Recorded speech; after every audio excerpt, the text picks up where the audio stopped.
You're listening to the Multifamily Mentor Show. My name is Terrence Doyle. And I'm Chris Lopez. You probably know us from the Bigger Pockets Real Estate Ride Along show.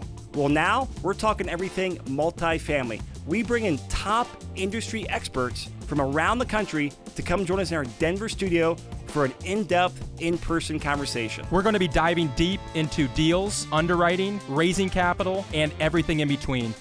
Join the conversation. What's up, Bigger Pockets? So a lot of people know that real estate has amazing tax benefits to it, but very few people understand the nuances of it. So this episode, along with the second episode, dives into those details, specifically cost segregation, which is a nuance of depreciation. So stay tuned. Lots of great notes talking about that because our guest is an expert at it. He can also talk about how he built his brand to build an amazing business. So Terrence, how are you this morning? Super well. Chris, great intro. It's a complicated topic. I thought you did a great job explaining it, so well done. And super excited to be here. We got Yonah Weiss from Jerusalem, New Jersey to Denver, from Madison Specs, known as the Cost Seg King. Yonah, welcome to the Multifamily Mentors. Thank you guys, Terrence and Chris. A pleasure to be here. I'm really excited. Love to do in-person podcasts because it's a totally different feel than doing it online. So great to be here. Yeah, we're super excited to have you. So take us back to the beginning because you have not always been in real estate. You have a really interesting background. So talk to us about how you started your career and what got you into real estate. Yeah, well, in the beginning, God created, no. What the I was a teacher for many years, stand-up comedian also. No, just kidding about that. But I spent probably a good portion, about 15 years, teaching, studying full-time, and I had a nonprofit organization that I ran. But at a certain point in everyone's life, I had married, have a bunch of kids, thank God. A bunch? How many? 6. Wow, yeah. So amazing.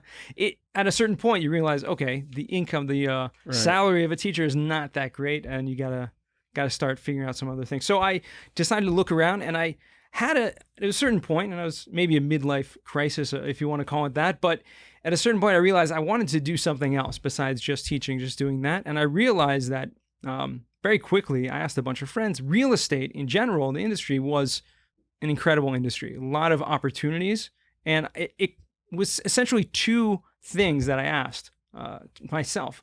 What's a profession that I can get into that does not require any more formal education? Because I already had a lot of formal education and didn't want to go back to the classroom. Master's, doctorates, or what did you have? Basically, a bunch of letters next to your name? Yeah, exactly right. I have a bachelor's degree, and then in Jewish education, I have many different degrees, postgraduate kind of things like that, and Rabbinical, these kind of things. So, but I didn't really want to go back to the classroom.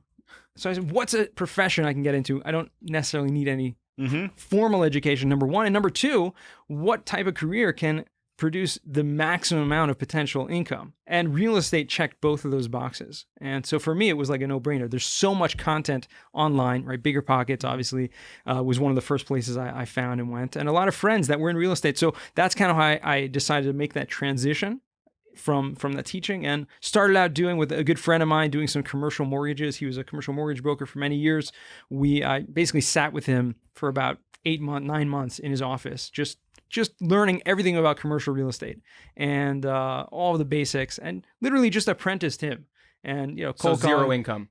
You just pretty much, learn. Pretty much zero income for that first 9 months. I mean, we made a couple deals that I got a little commission on, but it was very little. But I learned a tremendous amount. And one of the things I learned was the power of social media. I kind of came across that, and it wasn't until a little bit later that I went more full time into it, which we'll get into.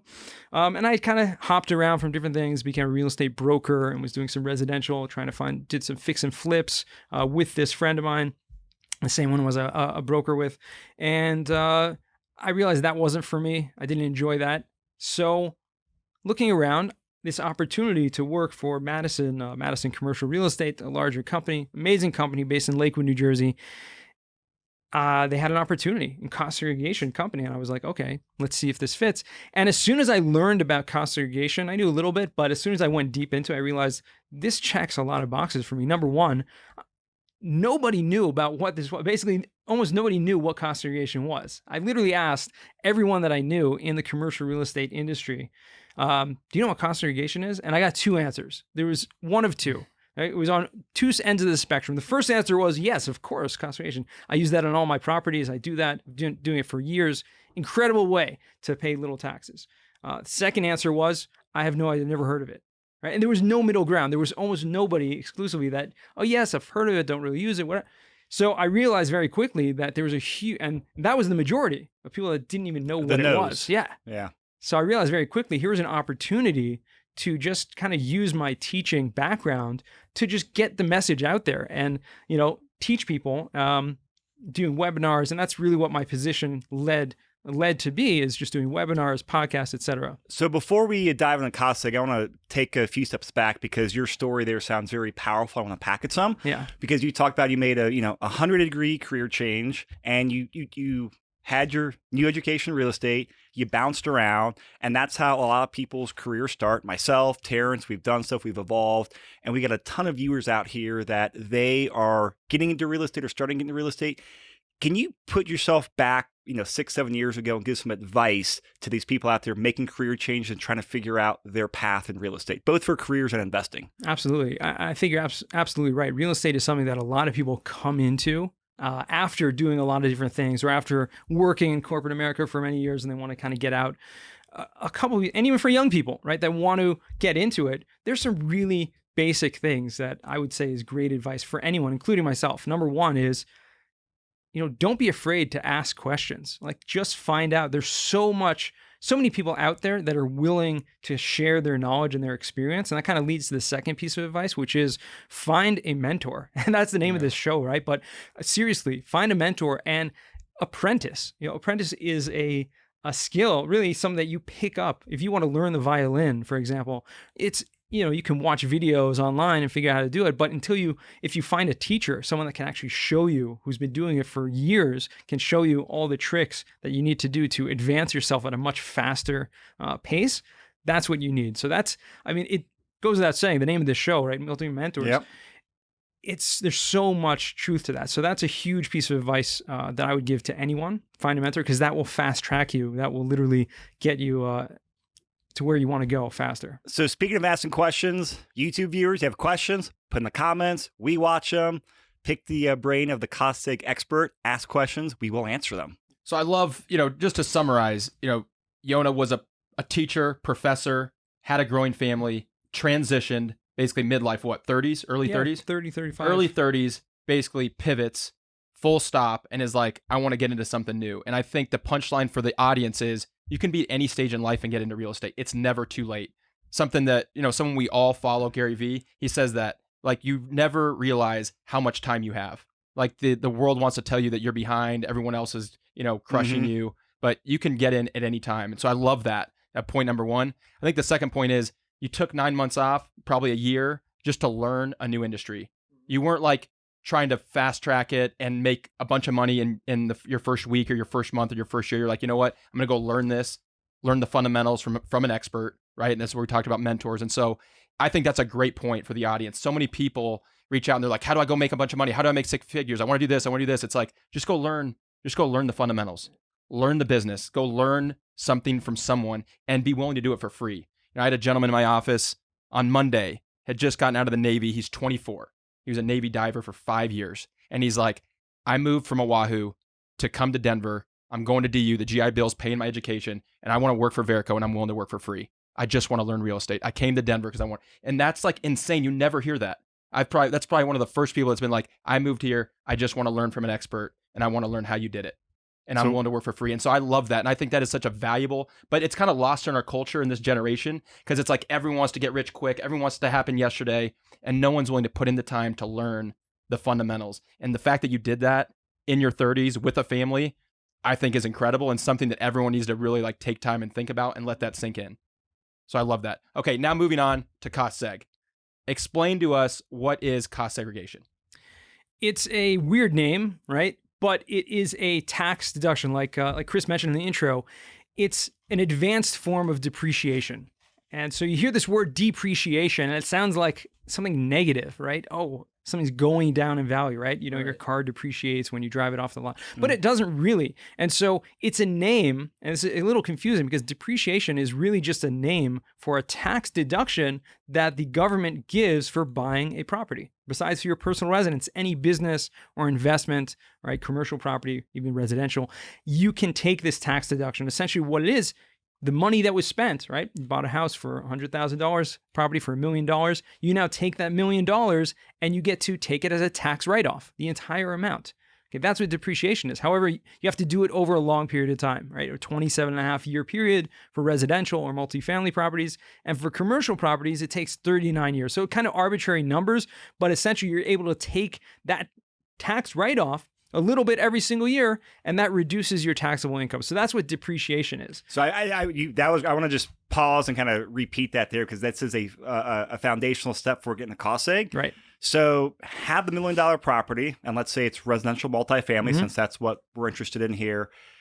I mean, $1 million divided by 27.5, and that's my yearly depreciation, essentially, or essentially, you have to subtract a certain amount for land, a small amount, because land does not depreciate. But let's say that's 10%, 20%, whatever that's reduced by. The remainder is exactly like you said. You're going to divide that by 27.5, and that's going to be your income tax deduction every single year. So just to clarify, it's income tax we're talking about here, not property tax.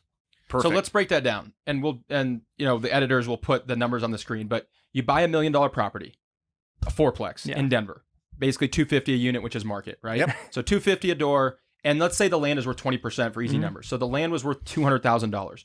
So now the property, the building structure itself is $800,000, right? And we're able to depreciate that over 27.5 years, right? Which is roughly what per year? About $29,000 or so. You are good. Yeah. I've done this a few times. He's done this a few times. He's done this before. So 29, it's probably used this exact number.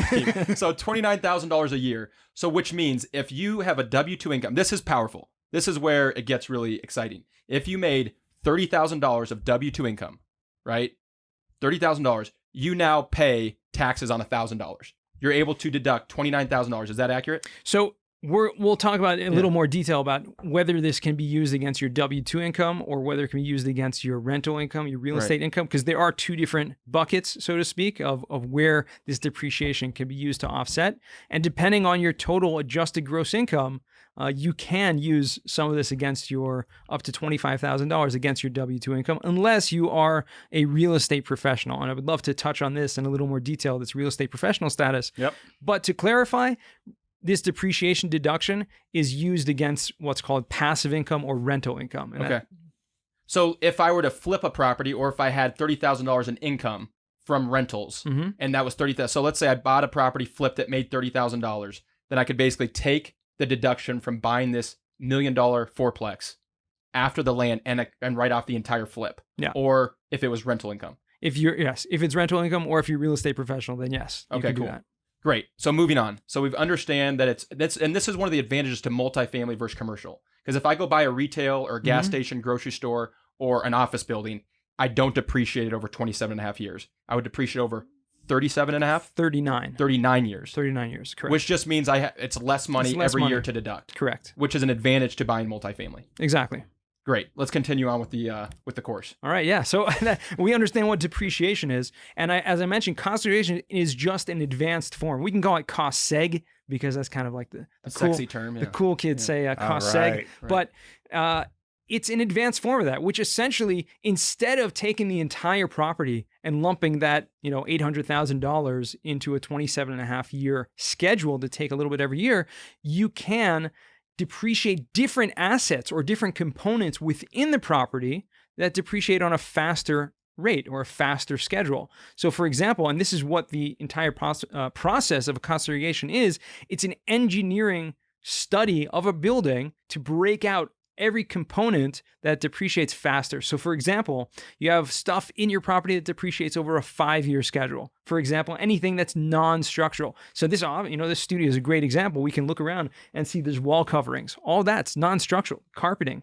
non-structural. Appliances, furniture, shelving, all that stuff, equipment, all of that depreciates on a 5-year schedule, meaning we identify what the value of all those individual components are, and now we can take that tax deduction up front. So we're just, rather than doing it over a long time at 27.5 years, we're basically just front loading it into the first year or couple years, depending on some variables. Exactly. Into the first 5 years of those 5-year assets that I just mentioned. And we'll get into something called bonus depreciation, which allows you to literally take it all up front as a lump sum in the first year.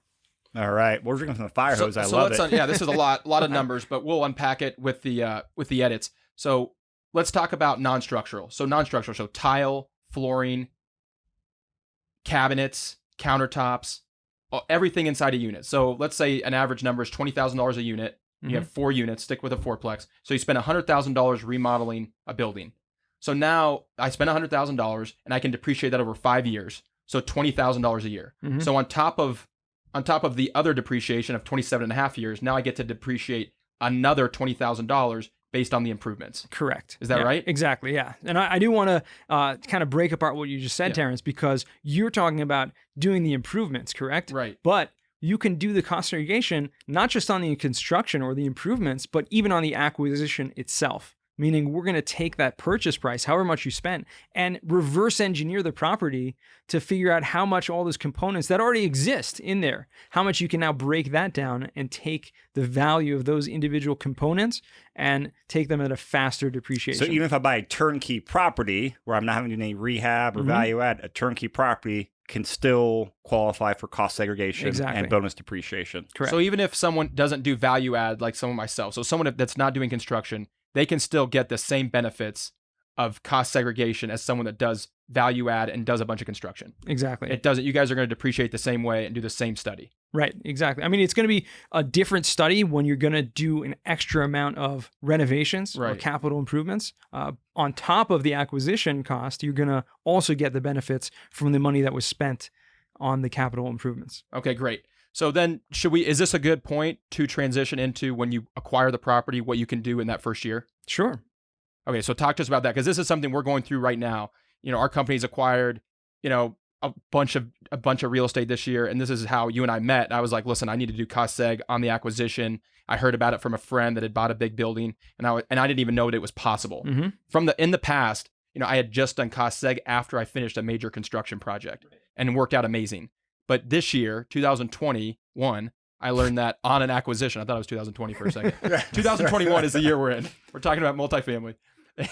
And I did not realize that. So talk to me about, as someone that's been in real estate for a long time, this is something I just learned this year. Light bulb moment. Shout out to Keith Washerman. Calls cost seg and bonus depreciation the 10th one of the world. And I definitely realized that this year. So talk to me about people that are buying big deals or a lot of volume, how impactful that can be for their business. Sure. And it can really be any property. This is eligible for any type of property. The bigger the property, the bigger the depreciation, because again, it's a proportion to that purchase price, right? But it's really beneficial in the first year because of a law that was passed with the Tax Cuts and Jobs Act of 2017.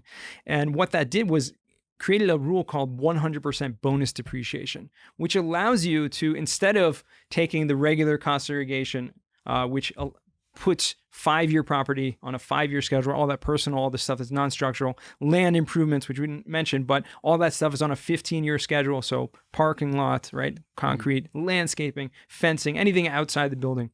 You have the option now, as of 2017, 2018, to take a lump sum of that entire amount in the first year. So it's extremely beneficial now, because you can not just take a bigger tax deduction, and we can get into some exact numbers, right? But not just a bigger tax deduction, like double or triple your tax deduction in the first 5 years. You can literally quadruple or 10x your tax deduction in the first year by front loading the entire amount of accelerated depreciation. And that basically means, depending on how you pay your taxes, you're going to either owe less money to the IRS or you'll get a big refund check, and you can go take that money, reinvest it, and repeat the process. But hey, you can get $50,000, $100,000 back, not just in savings, but potential cash in your bank, and go reinvest it. That's the big draw of it too, right? Sure. This is the way that real estate moguls and people who are making a lot of money in real estate, like you mentioned at the beginning, the tax benefits, this is it. This is really one of the main ways that people pay little to no income tax and are able to reinvest that money and scale, right? People are making 6, 7, 8 figures even and paying zero taxes. That means all that money is being reinvested. That's what compound interest, right? The eighth wonder of the world, right? Right. That's right. So give us some numbers, because I think this is pretty spectacular. We just closed on a $64.5 million deal that we're going to walk in episode 2. So we're going to walk it with Yonah. He's going to unpack the 5-year schedule, the 15-year schedule, and what those things are inside and outside of an apartment. So stay tuned and tune in for episode 2. But talk to us about some numbers. So if someone buys, let's take it from $1 million to $10 million to make the numbers more impactful. So if someone buys a $10 million multifamily deal and they come to you 2021 and say, Yonah, I want to do cost seg and get bonus depreciation on this building. Walk us through just high level what that would look like. Yeah. So the first thing we always do is run a free feasibility analysis. So we'll run an estimate just based on a few factors, looking at some details of the property. So you can know ahead of time up front, bought this big building, well, how much are my tax savings going to be if I do cost segregation? How much is it going to cost me? And you can basically know ahead of time without having to do the whole process. But real numbers, on average, let's say about 20% of that property is going to be on a faster depreciation schedule. So break down the numbers. $10 million property, we're 10xing. Instead of a $29,000, we're putting it up to $290,000 would be your normal, what's called straight line depreciation deduction on that 10-year property. Maybe there's some numbers flying around the screen right now. And instead of that 290, you could take 20% of that 10 million in the first year.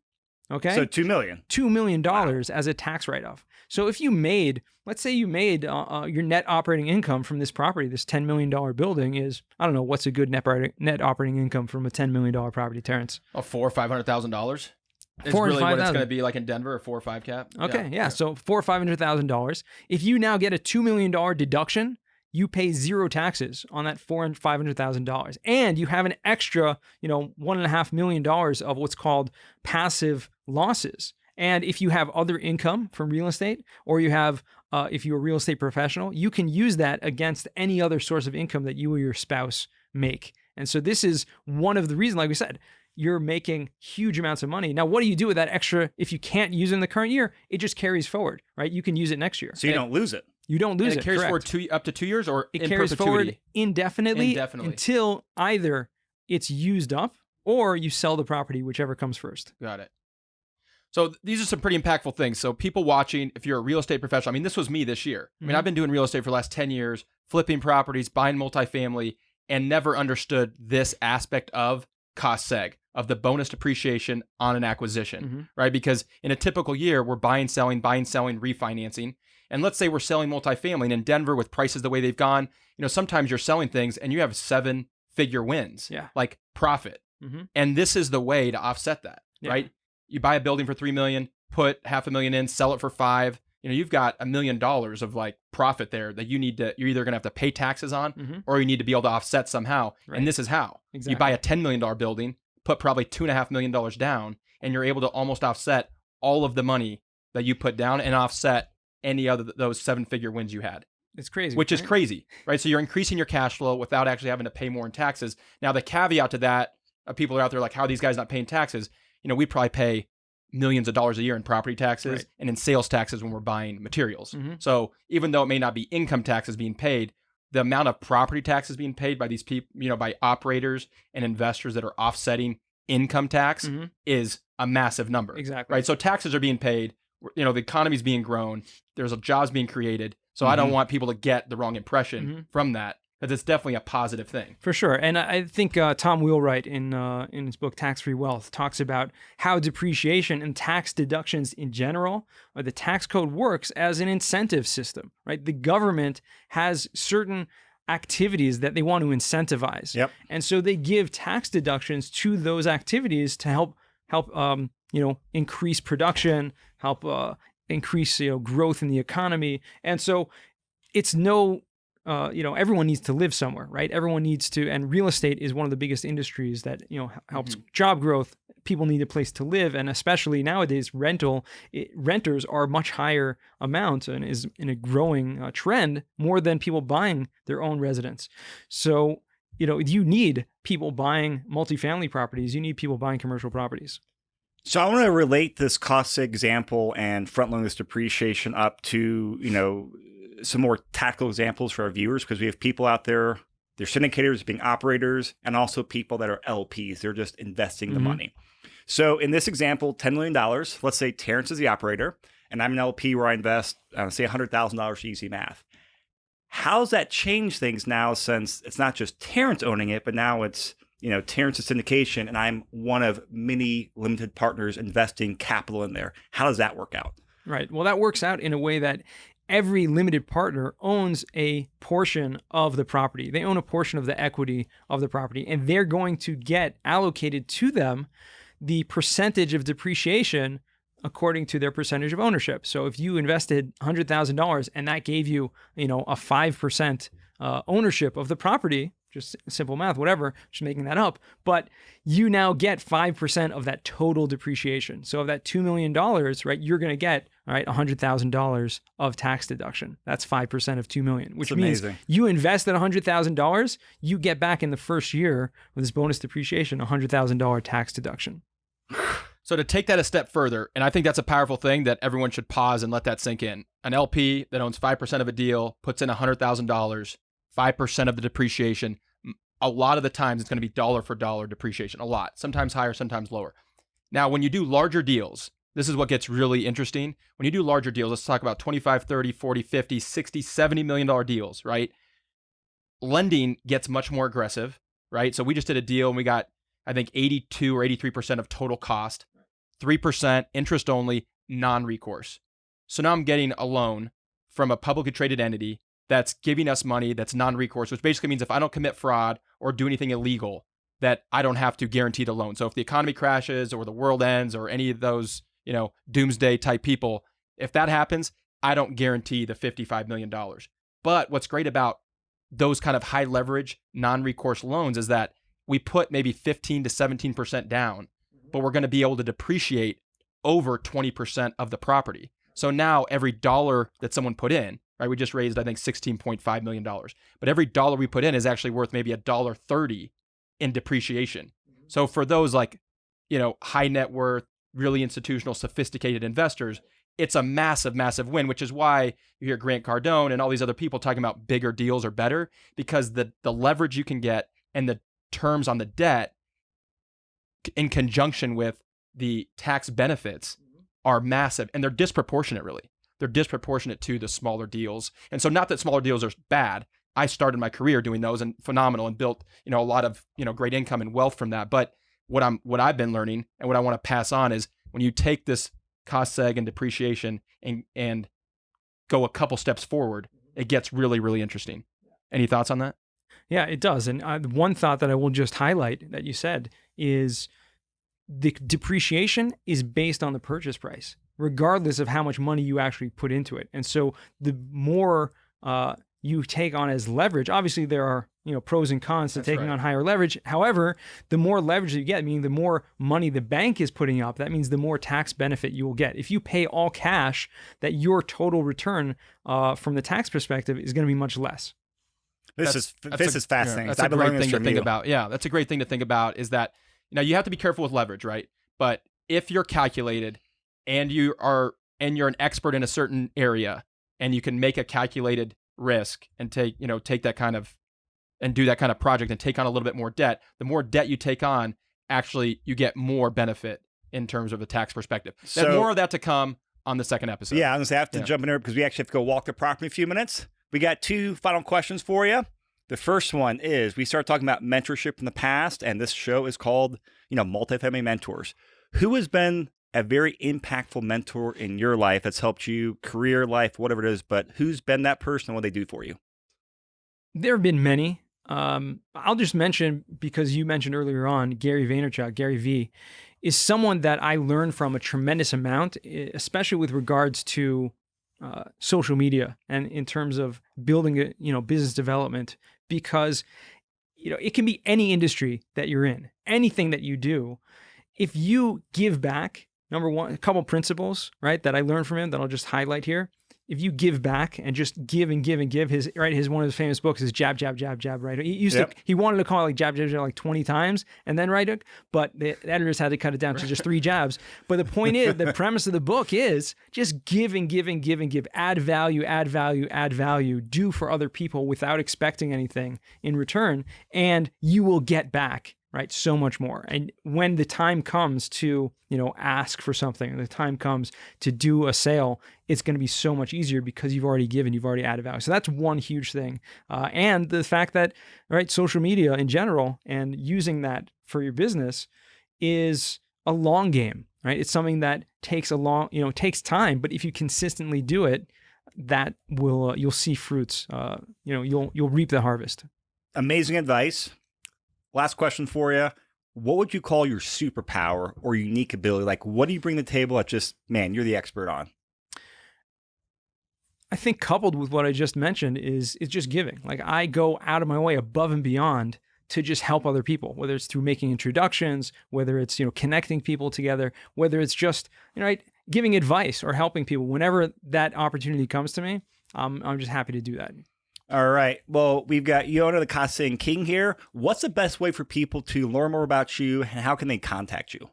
I'm on all the social medias. LinkedIn is my biggest. You can definitely check that out, or you can go to yonahweiss.com. Perfect. We'll put those in the show notes. Yonah, thank you. Terrence, thank you. We will see you next episode where we go walk a 276 unit property, pick his brain, we'll walk and talk point stuff, and learn lots about cost segregation. Thanks a lot. You're listening to the Multifamily Mentor Show. Join the conversation.